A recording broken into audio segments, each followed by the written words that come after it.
यो दशैं आयो, म सबै नेपाली दाजुभाइ दिदीबहिनीहरूलाई दशैंको शुभकामना भन्न चाहन्छु। तर यसपालिको दशैं यस्तो अवस्थामा हामी दशैं मनाउँदैछौँ। यो दशैं अहिलेको यो तरल अवस्था, डरलाग्दो अराजकता छ, यहाँ अन्यल छ, अव्यवस्था छ, त्यस्तो हालतमा हामी दशैं मनाउँदैछौँ। यो अराजकता किन आयो त भन्ने कुरा पनि अलिकति यो सेयर गर्नु मन लागेकोले, नेपालमा जति पनि शासकहरू आए, चाहे 103 वर्षसम्म चलेको राणा शासन होस्, त्यसपछि राजाको चाहिँ नि 30 वर्षे पञ्चायत शासन होस्, त्यसपछि 46 सालपछिका विभिन्न दलहरू आए, दलका नेताहरूको चाहिँ नि यो दलतन्त्र होस्, लोकतन्त्रको नाममा, प्रजातन्त्रको नाममा अहिलेसम्म भइराखेको जुन गतिविधि छ, राजनीतिक संस्कार छ, एउटै देखिन्छ। राणाहरूले जे गर्थे, राजाहरूले अथवा पञ्चहरूले त्यही गरे।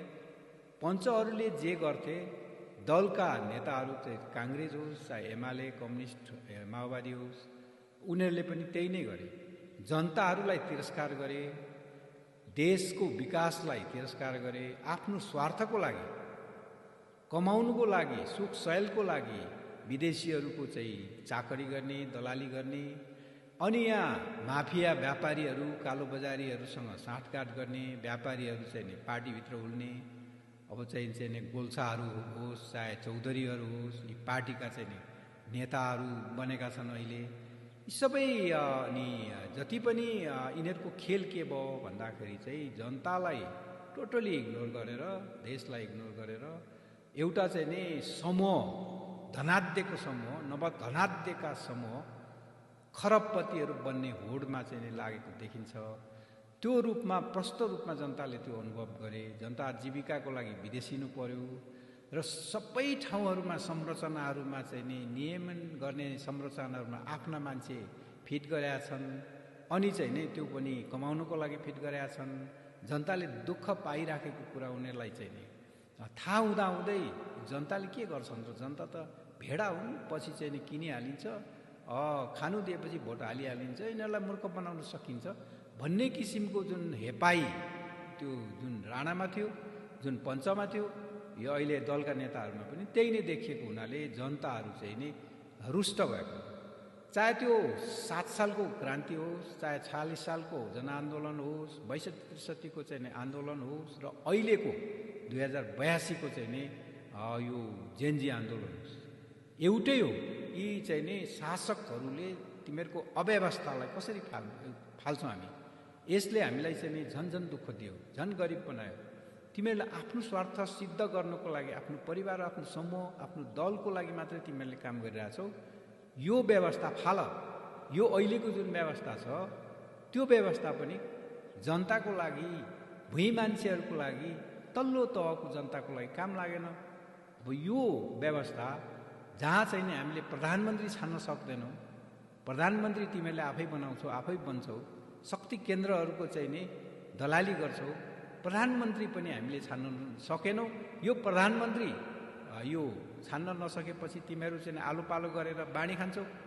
यस्तो किसिमको व्यवस्थाले, यो नेपालको संविधान 2072ले चाहिँ नि तिमीहरूको चाहिँ भलाइ गर्ने भयो, बाँडी खानलाई हुने भयो, र अस्थिरता, राजनीतिक अस्थिरता पनि भयो। तिमीहरूको शक्ति केन्द्रको लागि पनि भयो होला, तर आम जनताको लागि भएन। त्यसकारण यसलाई फालौँ, यो हामीलाई चाहिँदैन भनेर आन्दोलनमा यत्रा चाहिँ नि सपुतहरूले ज्यानको आहुति दिए।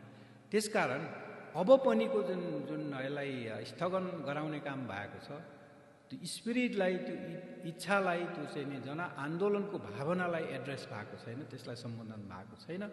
त्यही 2072 को संविधानलाई निरन्तरता दिने काम भएको छ।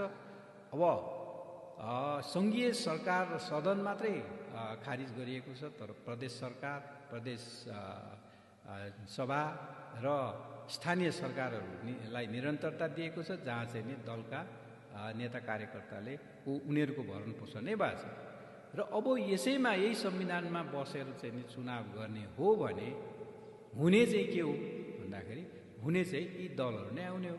किनभने नयाँ दर्ता भए पनि उनीहरूको सङ्गठन विस्तार हुँदैन र त्यो जनताहरूको मानसिकता हेर्दाखेरि जनतामा चेतनाको स्तर हेर्दाखेरि तल्लो स्तरै छ र यसो खान्तेपिन्ते गर्दाखेरि चाहिँ नि अलिअलि धन दौलत दिँदाखेरि त्यही पहिलाकै चाहिँ नि यो संसद खरिद बिक्री अथवा सांसदहरू बनाउने अनि सांसदहरू चाहिँ नि लगानी गरेर सांसद बन्ने चुनाव जित्ने अनि फेरि धन कमाउने भनेपछि यो चाहिँ भ्रष्टाचारी नै उत्पादन गर्ने यो चाहिँ संविधान हामीलाई चाहिँदैन भन्ने चाहिँ नि युवाहरूको चाहना हो।